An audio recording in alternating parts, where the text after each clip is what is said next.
ETF index mutual funds నేర్చుకుని stock market లో రాణించాలనుకుంటున్నారా? వెంటనే ఈ నెంబర్ కి కాల్ చేయండి. ఇవాళ కథ ఒకటి చెప్పుకుందాం. దేవి భాగవతంలో నుంచి ఇది ఇచ్చండి మన దేవి సప్తశతి. ఆ సప్తశతికి సంబంధించిన శ్లోకం అన్నమాట. పూర్వం సురథుడు అని ఒక రాజు ఉండేవాడు.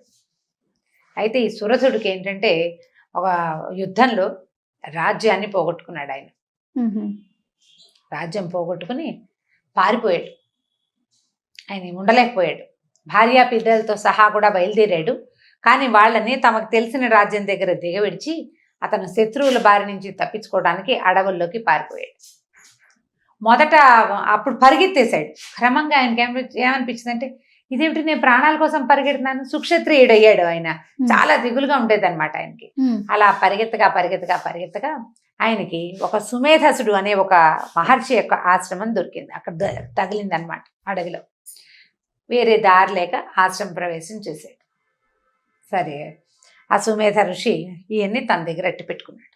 అక్కడ నిత్యము హోమాలు జరిగేవి 3 పూట్ల. చాలా పెద్ద పెద్ద పర్ణశాలలు అవి ఉండి మొత్తం అంతా కలిసి ఆ పూర్తిగా ఋషి వాటిక. అక్కడ ఈ రాజు తను ఇమడలేకపోయాడు, కానీ ఆయనకి ఇంకా వేరే దారి లేదు. అక్కడ ఉంటే చాలా దిగులుగా, దుఃఖంగా, ఎంతో కష్టంగా ఉండేది. ఎంతసేపు భార్య పిల్లలు, తన రాజ్యం ఏమైపోతుందో, ఎవరు తీసేసుకున్నారో, సైన్యాధిపతి ఏమయ్యాడు, బొక్కసం అంతా ఖాళీ అయిపోయిందేమో, ప్రజలు అల్లాడిపోతున్నారేమో, అట్లా దిగులుతో సతమతం అయిపోయేవాడు. ఈ ఆశ్రమంలో ఉన్నా కూడా ఆశ్రమపు ప్రశాంతత ఏమీ ఆయన ఆకట్టుకునేది కాదు. ఎప్పుడు అక్కడే ధ్యాసగా ఉండేది. సరే, అలా ఉంటూ ఉండగా ఆయనకి ఒకరోజు ఒక ఆయన కనపడ్డాడు. అడవిలో తిరుగుతూ ఉండేవాడు తోచక. ఏం తోచదు. అవును, ఇక్కడ ఏం చేస్తాడు, వాళ్ళంతా హోమాలు అవి చేసుకుని జపం చేసుకుంటారు. దీనికి జపం మీద బుద్ధి నిలవదే ఈయనకి, అసలు చేత కాదు ఆయనకి పాపం. సరే, అడవిలో తిరుగుతూ ఉండగా ఒక ఆయన సమాధి అని ఒక ఆయన కనపడ్డాడు. ఆయన పేరు సమాధి, అతని పేరు. ఈ సమాధి అనే ఆయన ఒక వైశ్య కులంలో పుట్టిన గొప్ప వర్తకుడు. అయితే ఏమైందట, భార్య పిల్లలు వాళ్ళందరి మీద చాలా వ్యామోహం ఉండేది. చాలా సంపాదించాడు. వ్యాపారం మానేసే వయసు వచ్చేసరికి భార్య బిడ్డలు ఇతన్ని బయటికి తోసేశారు ఇంట్లో నుంచి. డబ్బు మీద వ్యామోహంతో ఇతను ఆ ఇంట్లో నుంచి బయటకు వచ్చి, వాళ్ళెవ్వరూ తన మరణ అంటే తనకు మరణం వస్తుందని, తనకి ఎవరినైనా ఆయుష్ ఇవ్వమని అడిగితే ఎవ్వరూ ఇవ్వడానికి ఒప్పుకోరు. ఎవరి మరణం వాళ్ళు తీసుకోవాల్సిందే, నీకు ఆయుష్ ఇవ్వమన్నారు. వీళ్ళ కోసమా ఇంతసేపు నేను సంపాదించాను ఇన్ని సంవత్సరాలు అనిపించింది. దాంతో ఒక రకమైన విరక్తితో ఇల్లు వదిలిపెట్టి వచ్చేసి అడవుల్లో పడి నడుచుకుంటూ ఈ సుమేధస ఋషికి ఆశ్రమానికి వచ్చాడు అతను. వీళ్ళిద్దరూ ఒకళ్ళ గురించి ఒకళ్ళు మాట్లాడుకున్నారు. అతనికేమో నా పెళ్ళాము, నా పిల్లలు, నా వ్యాపారం ఏమైపోయిందని ఆయనకి దిగులు. నా రాజ్యమో, నా భార్యో, నా పిల్లడో, నా ప్రజలో ఈయనకి దిగులు. ఇద్దరు ఒకళ్ళ మొహాలు ఒకళ్ళు చూసుకునేవాళ్ళు, ఒకళ్ళ కథలు ఒకళ్ళకి చెప్పుకునేవాళ్ళు. సరే, ఏమైందంటే ఈయన మేధా ఋషి అంటారు. ఆయన సుమేధస ఋషిని మేధా ఋషి అంటారు. ఆయన్ని అడిగారు, మా పరిస్థితిలో మార్పు కావాలి, ఏం చేయమంటావు మమ్మల్ని అని. అప్పుడు ఆయన ఏం చేశాడంటే అమ్మవారి మంత్రాన్ని ఉపదేశం చేశాడు. అమ్మవారి ఆరాధన, శక్తి ఆరాధన ఎట్లా చేయాలి అని చెప్పి త్రిమాతల యొక్క ఆరాధన నేర్పించాడు వీళ్ళకి. ఇదే మనం చండీ సప్తశతి అంటారు, దుర్గా సప్తశతి అంటారు. ఆ 700 శ్లోకాల్లోనే ఈ సమాధి సురధులకి ఋషి ఎట్లా చెప్పాడు, వాళ్ళు ఎట్లా ఈ పూజను చేశారు, ఎంతకాలం చేశారు అనేది మనకు అందులో చెప్పబడుతుంది అనమాట. వీళ్ళిద్దరిదే ఆ కథ. అయితే ఏమైంది, ఈయన సుమేధస్సు ఋషి వీళ్ళకి ఏం చేశాడంటే ముందు మంత్రోపదేశం చేశాడు. దేవి నవావరణ మంత్రం అంటారు దాన్ని, చాలా అత్యద్భుతమైన మంత్రం. ఆ మంత్రాన్ని ఇచ్చాడు. ఇచ్చేసరికల్లా అది ఎట్లా చెప్తారు, పంచదశి అంటే 15 అక్షరాలున్న మంత్రం ఒకటి, షోడశి 16 అక్షరాలున్న ఇంకొక దేవి మంత్రం. ఈ 2 మంత్రాలు, ఈ మంత్రాలు ఇచ్చాడు. ఇస్తే వీళ్ళు బాగా జపాలు చేసుకునేవాళ్ళు, రోజు జపం చేసేవాళ్ళు. తర్వాత దానికి ప్రతిరోజు హోమం చేయటం, తర్పణం చేయటం. ఇంత 1,00,000 జపం అవ్వగానే 1,000 హోమం, 1,000 తర్పణం చేసేవాళ్ళు. సంవత్సరం గడిస్తే వీళ్ళకి అమ్మవారు కలలో కనిపించింది. స్వప్న దర్శనమైన స్వరూపం కనపడింది అనమాట. చాలలేదు, ఇంకో సంవత్సరం చేశారు. ఇంకో సంవత్సరం చేస్తే అట్లా స్వరూపంగా తెలుస్తోంది. 3వ సంవత్సరం వచ్చింది. వీళ్ళు ఏమనుకున్నారంటే ఈ జపం కాదు, ఈ హోమం తర్పణం కాదు, తీవ్రం చేయాలి అమ్మవారి ఆరాధన అని చెప్పి పెద్ద అగ్నిహోత్రాన్ని ఏర్పరచుకుని శరీరవయవాలు ఖండించి అర్పణ చేద్దాం అమ్మవారికి అనుకున్నారు. అబ్బా. అంత తీవ్రంగా వెళ్ళారనమాట. వాళ్ళకి తమ జీవితాల్లో కావాలనుకుంటున్న విషయాల మీద ఉన్న తీవ్రమైన అంటే ఈ ఉపాసన తీవ్రమైపోయింది వాళ్ళు. సరే, శరీర అవయవాలు వేసి తర్పణ చేయడానికి మొదలు పెట్టారు. హోమం చేయటానికి హోమంలో అర్పణ మొదలు పెట్టేసరికి అమ్మవారు ప్రత్యక్షం. ఎప్పుడైతే దేహాభిమానం వదిలిపెట్టేశారో అప్పుడు అమ్మవారు ప్రత్యక్షమయ్యారు. మనకి చాలా కథల్లో ఇది కనపడుతుంది. మన కాళిదాసు కథ, విక్రమార్కుడు తల నరికి సమర్పించాడు అమ్మవారికి, కాళికాదేవి ప్రత్యక్షమైంది. నా ప్రాణాలు వదిలిపెట్టేస్తాను నీ కోసం అనే తీవ్రమైన ప్రకృతి కలిగిన ఉపాసకుడికి ఆ అమ్మ ప్రత్యక్షం అవుతుంది. అవయవాలు ఖండించి వేసేసారు హోమంలో. వీళ్ళు వేసేసరికల్లా అమ్మవారి ప్రత్యక్షమైంది, దుర్గా స్వరూపం. ఇంతకాలం వాళ్ళు ఏ నవావరణ స్వరూపంతో ఎట్లా పరమాద్భుత రూపంగా ఆమెను కొలిచి ఊహిస్తూ ఉన్నారో ఆ మంత్రాధిష్టాన దేవత మహాస్వరూపంతో కనపడింది వీళ్ళకి.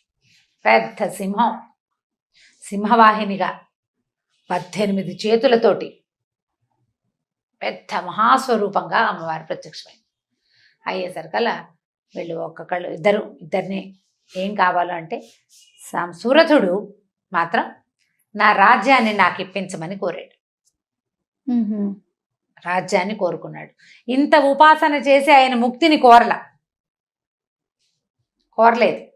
రాజ్యాన్ని తీసుకోమంటే సరే, ఆవిడ నీ రాజ్యం నీకు లభిస్తుంది, మరణానంతరం వచ్చే తర్వాత మన్వంతరంలో మనువు అవుతావు నువ్వని దీవించింది అతన్ని. ఇతను ఇంత తీవ్రమైన ఇది చేసినందుకు సమాధి మాత్రం ఆయన నాకు జీవితం వద్దు, భార్య పిల్లలు సంసారం వద్దు, ముక్తిని ప్రసాదించమని కోరుకున్నాడు అమ్మవారు. అతను ఆ సమాధికి ముక్తి లభించింది. సురథుడు మహారాజుకు మాత్రం ఆయన భార్య పిల్లలు ఆయన రాజ్యము మొత్తం ఆయన చేతిలోకి వచ్చేసింది. అమ్మవారి మహత్యం వల్లే ఎవరైతే ఇతని శత్రువులు జయించారో వాళ్ళు ఇతనికి పాదాక్రాంతులైపోయి, అతనికి ఏంటంటే కిరాతులతో స్నేహమైంది. అడవిలో ఉండగా ఆ కిరాత సేనతో కలిసి ఇతను వెళ్ళి తన శత్రువులను జయించేశాడు, పాదాక్రాంతం చేసేసుకోగలిగాడు. చాలా సింపుల్గా జరిగిపోయింది. అదే అమ్మవారి ఆజ్ఞ వరుసగా కావాల్సిన సహాయం అంతా అందేసింది అనమాట. ఇప్పుడు సడన్ గా ఈయన ఇక్కడి నుంచి వెళ్ళి రాజు అయిపోయాడని చెప్పబడలేదు కథలో. జరగవలసినట్టుగానే జరిగింది. ఎలా జరిగితే రాజ్యం వస్తుందో అట్లాగే జరిగింది. శత్రువుల మీద యుద్ధము జయించడం అన్ని పద్ధతి ప్రకారమైనా అతను చక్కగా తన రాజ్యాన్ని తను తీసుకున్నాడు. భార్య కుమారులతోటి చాలా సంవత్సరాలు సుదీర్ఘకాలం రాజ్యం చేసి భూమిని పరిపాలించి తర్వాత మరణానంతరం తర్వాత మన్వంతరంలో మనువు కుమారుడుగా జన్మించాడు. అతను సూర్యుని కుమారుడుగా జన్మించాడు. ఆయన ఆ మన్వంతరానికి రాజయ్యాడని మనం చెప్పుకున్నాం కదా. 30,84,46,000 సంవత్సరాలు రాజ్యం చేయటం, అంత రాజ్యం చేశాడనమాట అతను. సమాధి మాత్రం ముక్తిని కోరుకున్నాడు. అతను పునర్జన్మని కోరుకోలేదు, నాకు మళ్ళీ జన్మ వద్దని వెళ్ళిపోయాడు. అయితే వీళ్ళకి ఈ మంత్రాన్ని ఉపదేశించినటువంటి సుమేధస ఋషికి ఆ మేధా ఋషి అనేది మనకి సంధ్యావందనాల్లో మేధా ఋషిని తప్పకుండా తలుచుకుంటారు. ఆయన ఆ విధిని నేర్పించాడు ప్రజలకి. మేధా ఋషికి నమస్కారం చేయాలన్నమాట.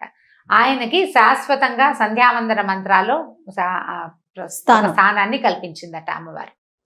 ఇది మనకి దుర్గా సప్తశతి లేదా చండీ సప్తశతి అని చెప్తారు. మనకి నార్త్ ఇండియాలో మన దగ్గర చండీ పారాయణ పెద్దగా లేదు. నార్త్ అంతా కూడా చండీ పారాయణ చేస్తారు. ఆ చండీ ఏంటంటే ఈ దుర్గా సప్తశతిని రోజుకి ఇన్ని శ్లోకాలు చొప్పున అట్లా చదువుకుంటూ వెళ్ళిపోతారు. రోజంతా దుర్గా పారాయణ చేసే వాళ్ళు కూడా ఉంటారు అక్కడ. ఓ 4 గంటలు ఒక ఆయన చేస్తాడు, ఆయన లేవగానే ఇంకో ఆయన వచ్చి కూర్చుంటాడు, ఆయన మొదలు పెడతాడు, ఈయన లేచి వెళ్తాడు అనమాట. మళ్ళీ ఓ 4 గంటలు ఇంకొకళ్ళు చొప్పున అసలు ఒక్కొక్క కుటుంబంలో సభ్యులంతా కూడా చండీ పారాయణ చేస్తారు. సంస్కృత శ్లోకాలు ఆ తెలుగులోనో బెంగాలీలోనో ఉండవు, సంస్కృత శ్లోకాలే ఉంటాయి. వరుసగా శ్లోకాలు చదువుకుంటూ ఉంటారు. మనకి చండీ యాగాలు చేస్తారు కదా, అవి ఎక్కువగా ఇలా చేస్తారనమాట. అందులో అధ్యాయాల వారీగా ఉంటాయి. ఈ అధ్యాయానికి ఇక్కడ దాకా హోమం అవ్వగానే ఇవి సమర్పించాలి అమ్మవారికి. చేటల్లో సమర్పిస్తారు, ఏమంటే పూర్ణాహుతి సమర్పిస్తారు.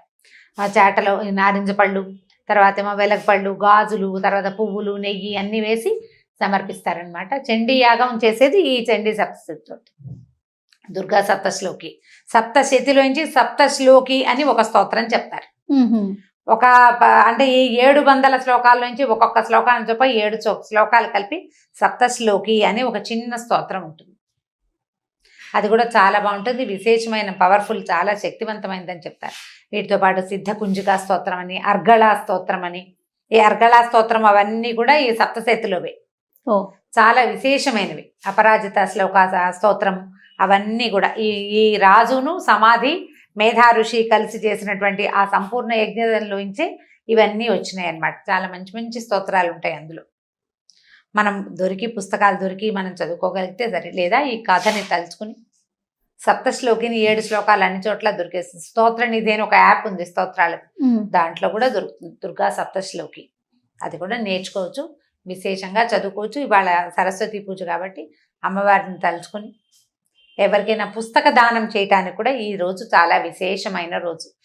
ఏదైనా మంచి పుస్తకాలు కొనుక్కున్నాం, మంచి పుస్తకం చదువుకునేదో రాసుకునేదో, పిల్లలకి పుస్తకాలు పంచిపెట్టినా కూడా, మన పిల్లల్లో ఏమైనా చిన్న పొన్న సమస్యలు అంటే పిల్లలతోటి పుస్తకాలు పంచే ఏర్పాటు చేసుకోండి, చాలా మంచిది. సాయంకాలం రాత్రి లోపల పుస్తక దానం చేయొచ్చు, పలకలు ఇవ్వచ్చు, పుస్తకాలు ఇవ్వచ్చు. ఈ రెండు కూడా చాలా ఫలితాన్ని ఇస్తాయి. తప్పకుండా రమ్మగారు. నమస్తే అండి. నమస్తే.